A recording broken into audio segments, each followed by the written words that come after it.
بسم اللہ الرحمن الرحیم۔ یہ ویڈیو قرآن مجید کی سورتوں کے تعارف کے سلسلے میں سورہ نمبر 47 سورہ محمد کے تعارف پر مبنی ہے۔ احقاف کے اختتام پر مکی مدنی سورتوں کے 5ویں گروپ کی 13 مکی سورتوں سورہ سبا تا سورہ احقاف کا مطالعہ مکمل ہو گیا۔ اب ہم اس گروپ کے 3 مدنی سورتوں کا مطالعہ کریں گے۔ ان میں پہلی 2 سورتیں یعنی سورہ محمد، سورہ الفتح تو ہم وزن ہیں، ان میں باہم جوڑے کا تعلق بھی ہے، جبکہ تیسری سورہ یعنی سورہ الحجرات کو سورہ الفتح کا ضمیمہ کہا جا سکتا ہے، اگرچہ یہ سورہ الحجرات مسلمانوں کی سیاسی اور ملی زندگی کے استحکام کے لیے ہدایات کے اعتبار سے قرآن حکیم کی اہم ترین سورت ہے۔ سورہ محمد اور سورہ الفتح کی باہمی نسبت ان دونوں کی ترتیب کے اس ربط سے بھی ظاہر ہوتی ہے کہ ان میں پہلی سورت کی نسبت رسول اللہ صلی اللہ علیہ وآلہ وسلم کے مسلح جدوجہد کے آغاز سے ہے، جبکہ دوسری کا تعلق اس جدوجہد کے اختتام سے یعنی سورہ محمد کا نزول حضور صلی اللہ علیہ وآلہ وسلم کے انقلابی جدوجہد کے مرحلہ تصادم کے آغاز یعنی غزوہ بدر سے متصلاً قبل ہوا، جبکہ سورہ الفتح اس مرحلے کی آخری فتح یعنی فتح مکہ سے متصلاً قبل نازل ہوئی۔ سورہ محمد کا دوسرا نام سورہ القتال بھی ہے۔ اپنے زمان نزول کے اعتبار سے یہ گویا سورہ البقرہ کا ضمیمہ ہے۔ سورہ البقرہ کی بیشتر آیات ہجرت کے بعد سے لے کر غزوہ بدر تک کے زمانے میں نازل ہوئیں اور اس کے مکمل ہونے کے فوراً بعد اور غزوہ بدر سے متصلاً قبل سورہ محمد اس وقت نازل ہوئی جب رسول اللہ صلی اللہ علیہ وآلہ وسلم کی تحریک اقدام کے مرحلے میں داخل ہو چکی تھی۔ اس مرحلے کا آغاز سورہ الحج کے اس حکم سے ہوا۔ آیت نمبر 39 میں اللہ رب العزت کچھ اس طرح فرماتے ہیں، اب اجازت دی جا رہی ہے قتال کی ان لوگوں کو جن پر جنگ مسلط کی گئی ہے، اس لیے کہ ان پر ظلم کیا گیا ہے۔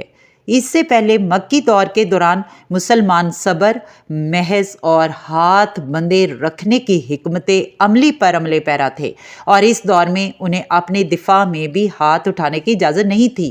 چنانچہ جب حضرت خباب بن ارت رضی اللہ تعالیٰ عنہ سے کہا گیا کہ کپڑے اتار دو تو آپ رضی اللہ تعالیٰ عنہ نے اتار دیے۔ پھر جب کہا گیا کہ دہکتے ہوئے انگاروں پر پشت کے بل لیٹ جاؤ تو آپ رضی اللہ تعالیٰ عنہ نے اس حکم کی بھی بلا حیل و حجت تعمیل کی۔ اسی طرح ابو جہل علالان آل یاسر کو وحشیانہ تشدد کا نشانہ بنایا کرتا تھا، لیکن کسی مسلمان کو مداخلت کرنے کی اجازت نہیں تھی۔ بہرحال سورہ الحج کی مذکورہ آیات کے نزول کے بعد حکمت عملی یکسر تبدیل ہو گئی۔ اب تو گویا سربکف ہو کر میدان میں نکلنے کا حکم دیا گیا۔ یہ حکم ان لوگوں کے لیے بہت بھاری تھا جن کے دلوں میں روگ تھا، چنانچہ منافقین اصلاح اور صلح جوئی کے نام پر جہاد و قتال کے خلاف ہر وقت دلائل دیتے رہتے کہ اس لڑائی بھڑائی کا کیا فائدہ، اگر کوئی دشمن گڑ کھلانے سے مر جائے تو اسے زہر دینے کی بھلا کیا ضرورت ہے، ہمیں تو صرف اپنی دعوت و تبلیغ کے کام کو جاری رکھنا چاہیے۔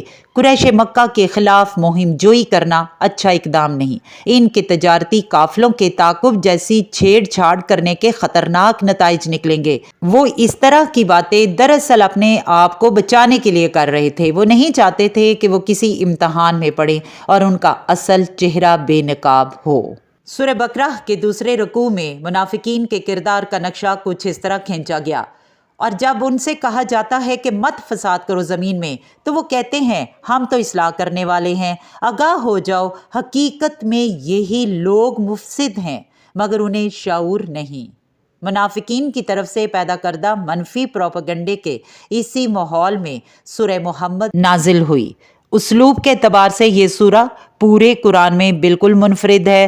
دوسری سورتوں کی طرح سورہ محمد کے آغاز میں حروف مقطعات یا حمدیہ الفاظ یا قرآن کی تنزیل و عظمت کے بارے میں تعارفی کلمات پر مبنی کوئی اسلوب بھی نہیں پایا جاتا، بلکہ اس کا آغاز بغیر کسی تمہید کے بالکل یک لخت ہوتا ہے، اور وہ بھی لفظ الذین سے، جو کہ کسی جملے کے آغاز کے لیے عام اسلوب نہیں ہے۔ اسی طرح اس صورت کا اختتام بھی عام صورتوں کے انداز سے ہٹ کر اچانک اختتامیہ کلمات کے بغیر ہی ہو جاتا ہے۔ اس کے علاوہ اس صورت کی ہر آیت کا بھی یہی انداز ہے، یعنی اس کی ہر آیت یک لخت شروع ہوتی ہے اور اسی تحریک تختیم پر اس کا اختتام ہو جاتا ہے۔ دوسری، اکثر صورتوں کے اسلوب کی ایک اہم خصوصیت یہ بھی ہے کہ عام طور پر ان کی آیات کا اختتام اسماء حسنی یا اللہ کی صفات کے ذکر پر ہوتا ہے، لیکن اس صورت کے آیات میں یہ اسلوب بھی نظر نہیں آتا، گویا اپنے اسلوب اور انداز کے اعتبار سے ایک بالکل منفرد سورہ ہے۔ ان معلومات کے ساتھ یہ سورہ یہیں اختتام پذیر ہوتی ہے۔ اللہ رب العزت سے دعا ہے کہ اے اللہ تو ہمیں دین کی صحیح سمجھ بوجھ اور اس پر عمل کرنے کی توفیق عطا فرما، آمین۔